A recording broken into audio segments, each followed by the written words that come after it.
Good afternoon, everyone, and welcome to today's webinar. Thank you for joining us as we begin RespectAbility's 7th installment of our 8-part webinar series, including people with disabilities in philanthropy and nonprofits.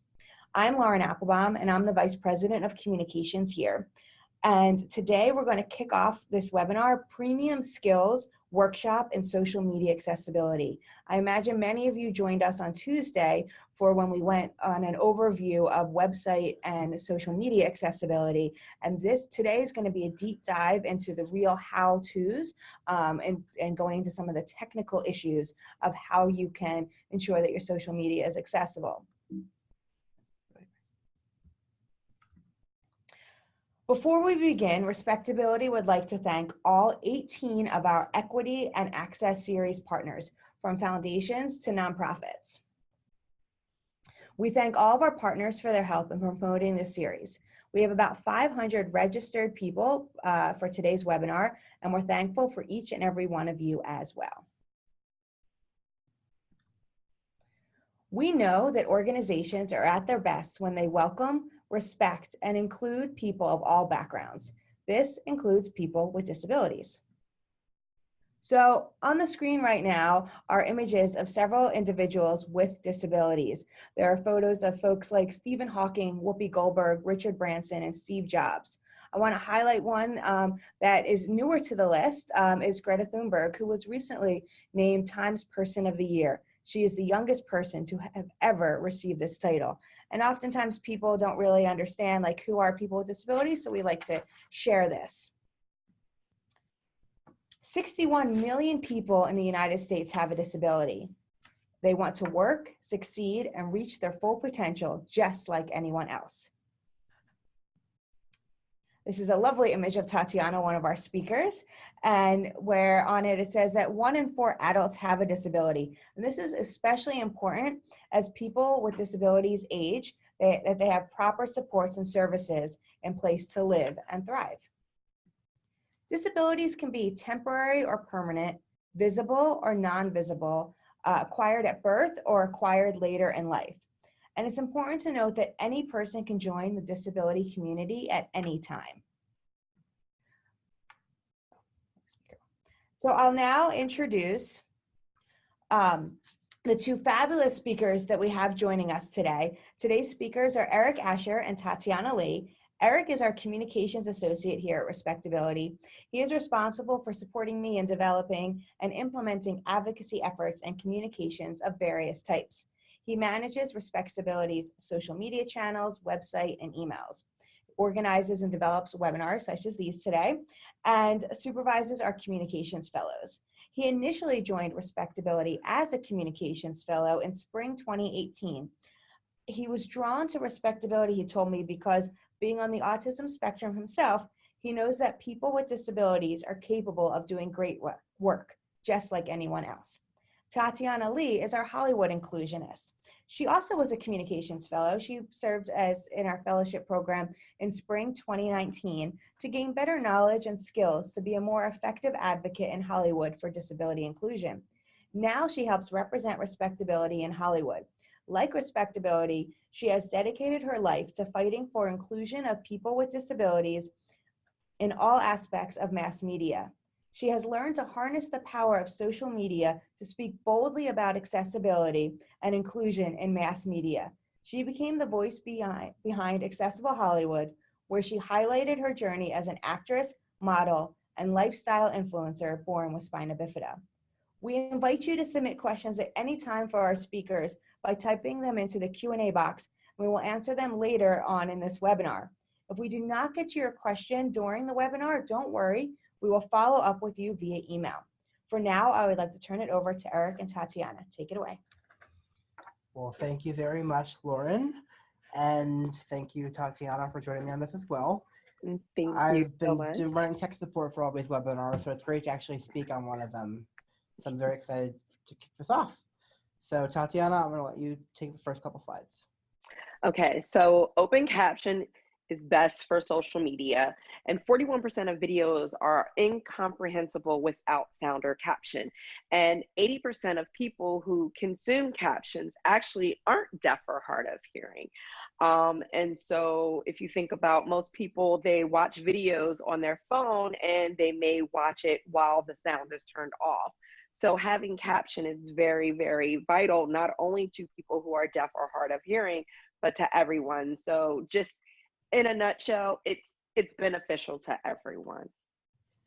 And 85% of Facebook videos is watched without sound as well. So basically, this is the same thing across the board. YouTube, Facebook, most people watch without sound. And so having captions added to your videos makes for a great impact because we can read what is being said in the video.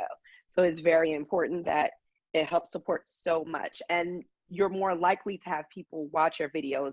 And just some stats, Snapchat, which has 10 billion videos a day, and 82% of users watch video content on Twitter. So basically, we're going to go through 2 basic forms of accessibility on social media, and then we'll take your questions for anything else you might have. So the first thing is alt text, and the second thing is captions and videos. And these are important for many reasons, but basically we talked about some of the why in the last 2 slides, but now I'm going to show you the how. First, Instagram. Instagram is not available with all the features online. So what I did is I recorded a screen capture on my iPad, and you can watch how the process of making Instagram post accessible. So I'm going to push play. Yes. I'll try to move these captions out of the way. I'm going to push play. There we go. And most Okay, social media programs have so you pick an image, you section. can go in, pick any edits you want. When you're uploading an image, click next. And then you can write a caption that doesn't have to have anything to do with what the image is actually about, describing it for people who can't see it. But then you go to advanced settings right here on your screen. And there, you'll find a setting for write alt text. And it says alt text will be automatically created, but it's useless. We'll get to that later. A sunset with a lot of orange and purple coloring in the sky. That's what I wrote to describe this image. Done, Yeah. back, share, and you're done. And that's. And you want to try to keep the image description simple and to the point, not something that's super fluff, but just straight to the point and what it is. And usually when you go to most programs, they will have an accessibility section. So if you can never find what you need to click on, always look for accessibility. Okay, so I'm going to now do a live demo. So just some other things while Eric is finding that, some other things to think about when you are doing image description. Like I said, don't add a lot of fluff and keep it straight and simple and to the point. And then Eric is about to show you a demonstration on Twitter. And so go ahead, Eric. Okay, so here's our Twitter account, you can see. So I'm gonna go to more, because one of the things about Twitter that's a little bit interesting is that before you can actually write an image description, you have to turn it on in settings. So if you're looking for a way to help out in the disability community, one thing you can do that I would recommend is write to Twitter support about why you have to turn on this setting and preferences. Because as you're going to see, it adds very minimal effort. So make sure this box that says compose image description is checked blue. And now we're going to do a tweet real time. So I'm actually going to tweet something, which is, are you watching our premium skills workshop, social media accessibility? If you are, you know exactly how we made this post accessible. And now I'm going to add an image, which I have downloaded right here. And while you're at it, make sure you're following us on Twitter. And you'll see this post in real time. Ability. And then I'm going to click this button right here below the image. It'll say add description. And it says describe the image for visually impaired. So I'll type in webinar, premium skills workshop in social media accessibility. You can mention that that's going to be the text. Rest And attack. another thing to think about is you don't have to put image of. It will already detect that it is an image, so you don't have to put image of. So just like Eric is saying, it's a headshot of Eric, Tatiana, and Lauren, and then he's saying the text, this is what it says. You can mention that it's text, and then that's it. So you keep it super simple, straight to the point, and just best to help the person understand what is going on in the image.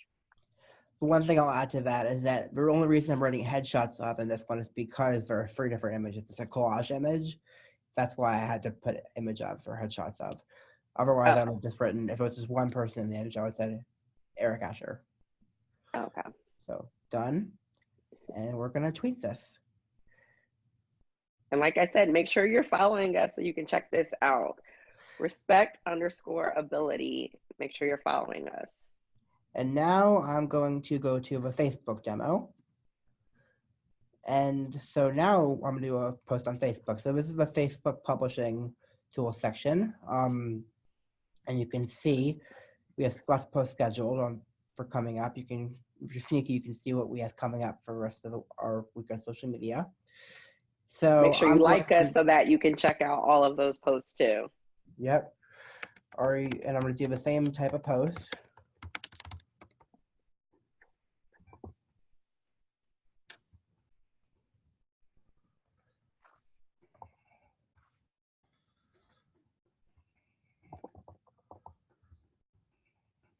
See how on Facebook you don't have to click anything, but then on Twitter you have to click and do this. Facebook has their own weird quirks. Yeah. So I'm gonna save it. The thing about it is you have 2 options for adding alt text on an image on Facebook. You can either share it and then immediately add the alt text after, or you can save it as a draft and then add the alt text before you post it.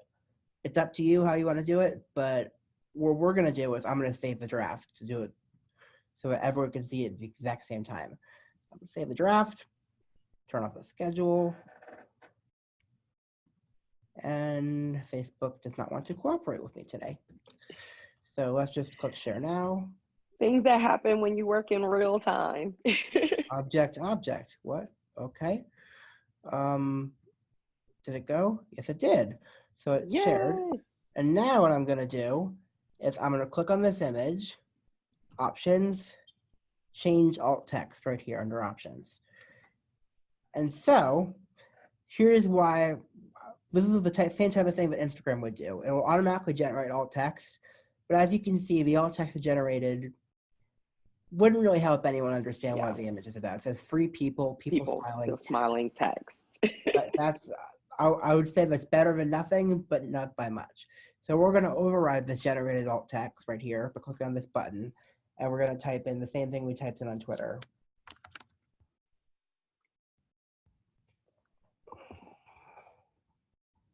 And again, you don't have to put image of. The only reason he's mentioning that one part is because there's 3 different photos. So if it was one photo, you would say say if it was a photo of a group of friends, you can say it's a photo of a group of friends. And if it tags people, it will give you the option to say it's Tatiana, Eric, and Lauren or something like that.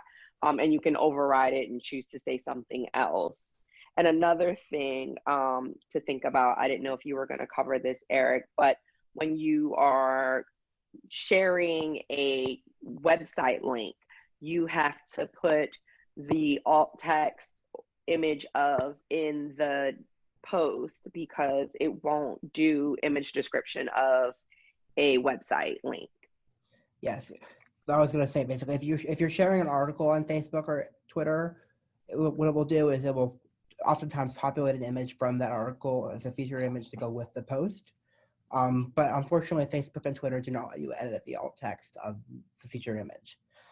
So what we do in that case is we do the post we would write, then we do image description, whatever we would have written for the alt text so that people can understand what's happening in that image. So now moving on to captioning. And so as part of this video, this is actually our webinar from Tuesday, I'm going to put captions on right now, or at least start the process of. So there are 2 different things you can do.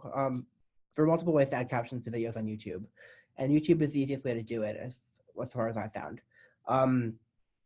First of all, sometimes you might not have to do very much at all because YouTube is going to automatically generate captions for you if your video has high enough audio quality, and they're not perfect as you'll see when we go in, or if your video is low audio quality, or you have a transcript that was professionally done for you, like we did, you can upload the transcript and YouTube will automatically try to set timings for the captions.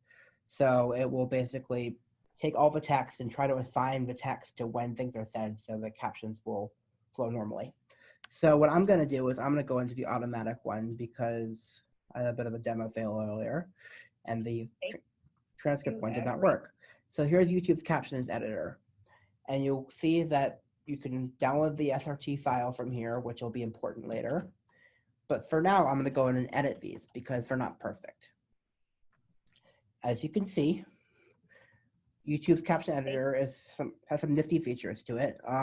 It'll pause the video while you're typing automatically if you want it to. So if you're typing it from scratch, you can just, it'll be easier to enter captions manually. But you can see that YouTube gets a lot of things right. It gets general things right. But like, it doesn't know brand names, so it doesn't know that respectability is a capital R and a capital A. Doesn't know punctuation. So I would like to add a period here and capitalize the we. And it will sometimes get words wrong. But basically, you go in, you make these tweaks, and once you've made all the tweaks, which I'm not gonna make you watch me capture some mistakes. Overall, it does a pretty good job though. Yeah. And that's completely free to have that, to It's do free that and it on happens YouTube. pretty fast, actually. That's probably within an hour usually, and this is an hour-long video. So, and it just check back and it'll put the automatic captions on, but the best practice is to go in and edit them. And when you've done editing them, you can click Save Changes. I'm going to pretend that I made all these edits, which I did not do, but I'm going to pretend I did. And then I'm going to click under Published, and now I can download the Srt file. And you'll see this is an Srt file. This is the standard captioning file format that all the video editors and all the video hosting websites use. So I'm going to save it as captions.srt. And now what I could do with that is the fun part. I can either import those captions into Final Cut or any video editing program that supports captions. Or if I don't want this video on YouTube and I want to place like Vimeo, what I could do is I could upload the captions to Vimeo automatically. And it would just put them in with the right timings and everything, and it would just set it up. I don't have the video uploaded to Vimeo, and I don't have the time to do that now. But yeah, basically, so those are the basics of captioning on YouTube. And I'll text on social media. And as I said, follow us on social media, as Tatiana said. So I'm Yes. Share. You can make sure you can check out all our videos, like this webinar, the one from Tuesday. You'll be able to check them and come back and watch them again. If you want to think you missed something, you can come back and check it out. So we've covered alt text, where you can add image description on all your social media links. That makes it possible for someone who is blind or low vision to be able to consume the content that you're putting on your social media as far as photos. And then we covered captions, which makes it possible for not only people who are deaf and hard of hearing, but everyone who watches their videos with the sound turned down to be able to consume the content that you have on your videos. So, which makes all your social media accessible to everyone. Okay, so now I'm going to go to the last couple of slides real fast. So also, wait, another thing I wanted to mention, when you're doing the alt text, I also wanted to say, try to use keywords, because another thing that I think a lot of people don't realize is that it helps with search engine optimization when you are being searched through Google. So if you use alt text, if you use keywords to describe the photos, that helps to really help with search engine optimization. So it's a win-win all around to be accessible. As plenty of people in the tech and the accessibility community like to say, accessible design is better design.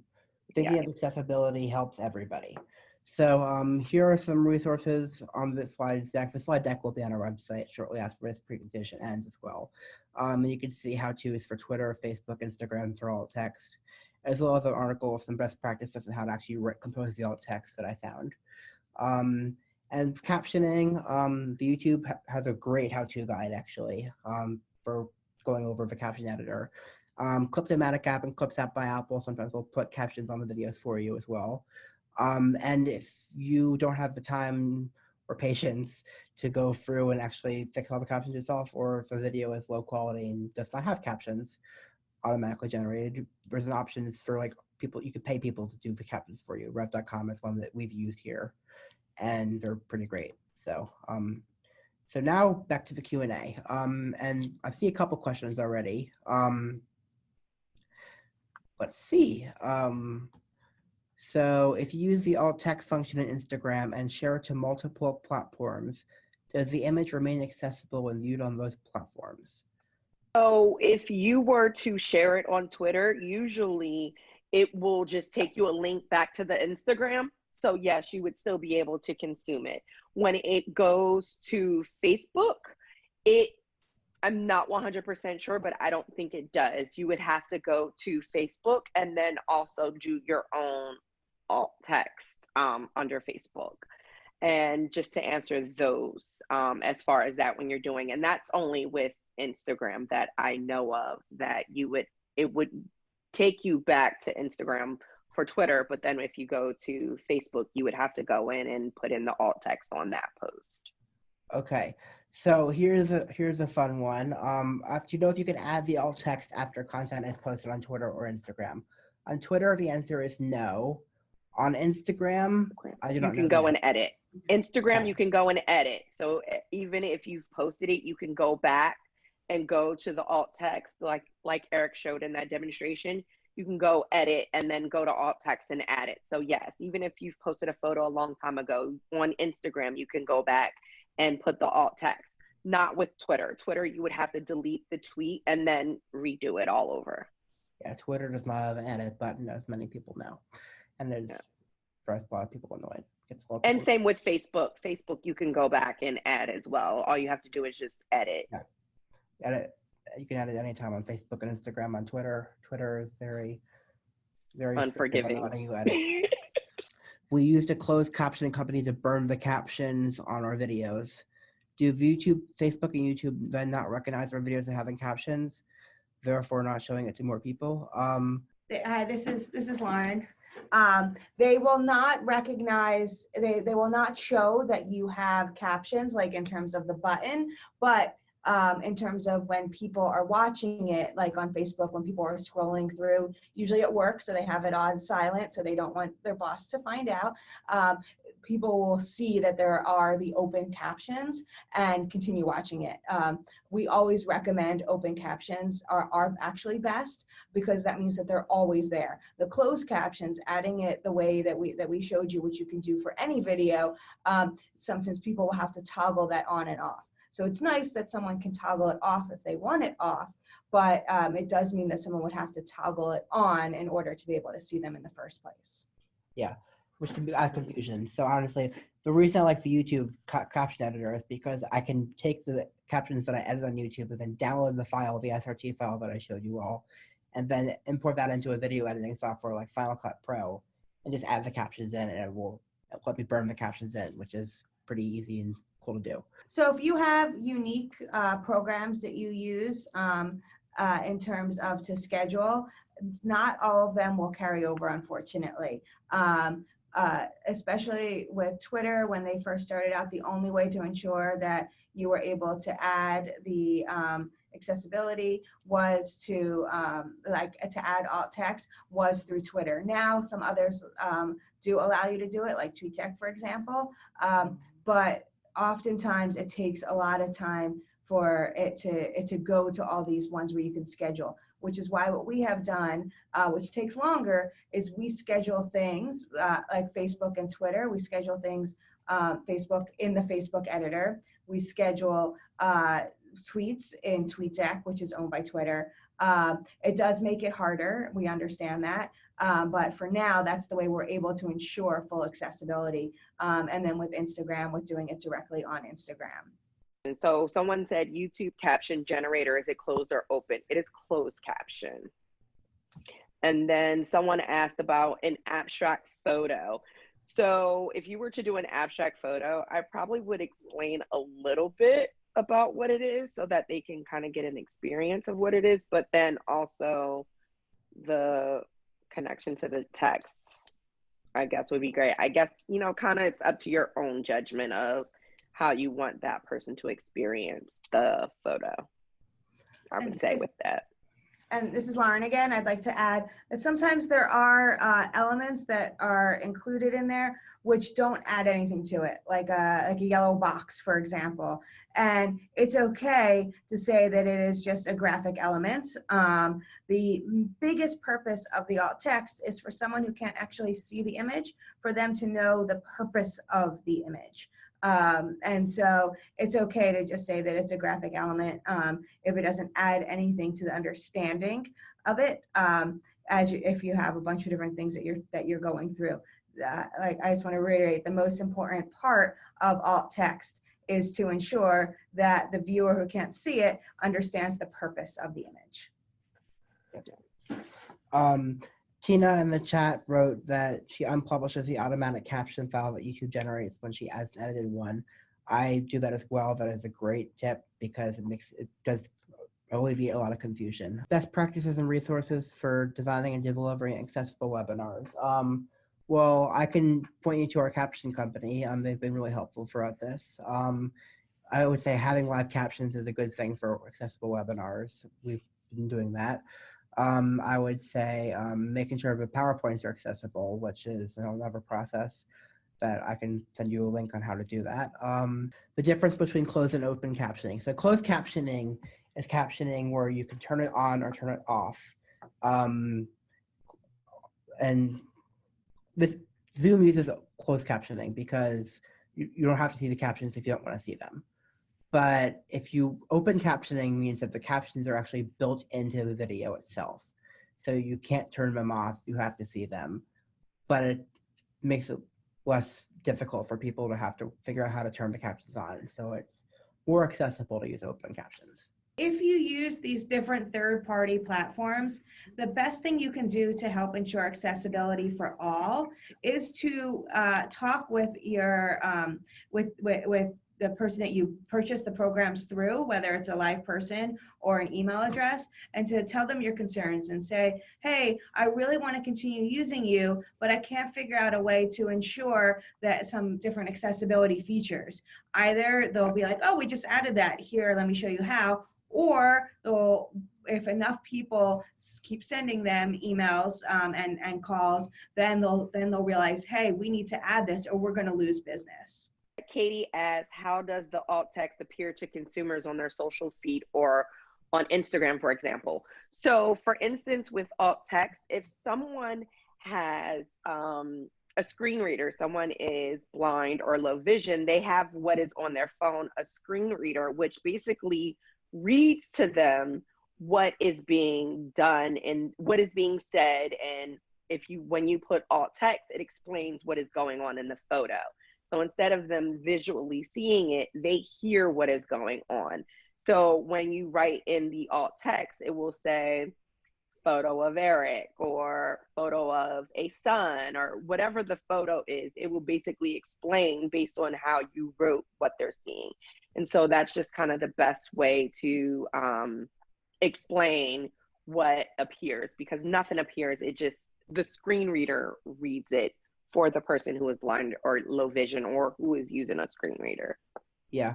And also it will say image of, if you write image of for most things. So again, unless it's a collage or like an abstract thing where you have to describe it using the word image. Yeah. If it's a photo, you don't say photo of person, you say person.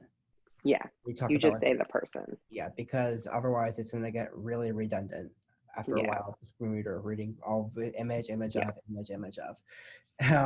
Yeah, like if it was a photo of me, you could say, I would write Tatiana in a black top.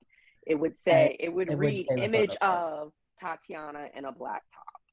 Camel case. This actually was discussed on our webinar on Tuesday on accessible websites and social media general. Capitalization actually has in hashtags at this point has no bearing on screen readers. What it is it's very helpful to individuals who are reading the hashtag, especially if it's a long hashtag. It helps, and it's multiple words. It definitely helps for people to understand what you're trying to say in the hashtag. So there still is a purpose for it. It's just not necessarily a purpose for screen readers, but it's a purpose for other individuals. If an image has a lot of text on it, do you include all of the text in the alt text? We do. I've heard conflicted things about this, but we go ahead and do it because you want, I mean, first of all, this is reason number one not to post something like, a lot of people on Twitter will post like a screenshot of a notes document, and that's one of the least accessible things you can do on Twitter. And so we highly recommend that you don't do that and you ever split tweets up rather than do like a giant image that is not screen reader accessible. So yes, if your image has a lot of text in it, we personally include all of the text in the alt text because that way people on the screen reader can understand everything that's being said. Yeah, We you don't want them to get loud. yeah, you want them to get the full experience of what is being announced in that photo.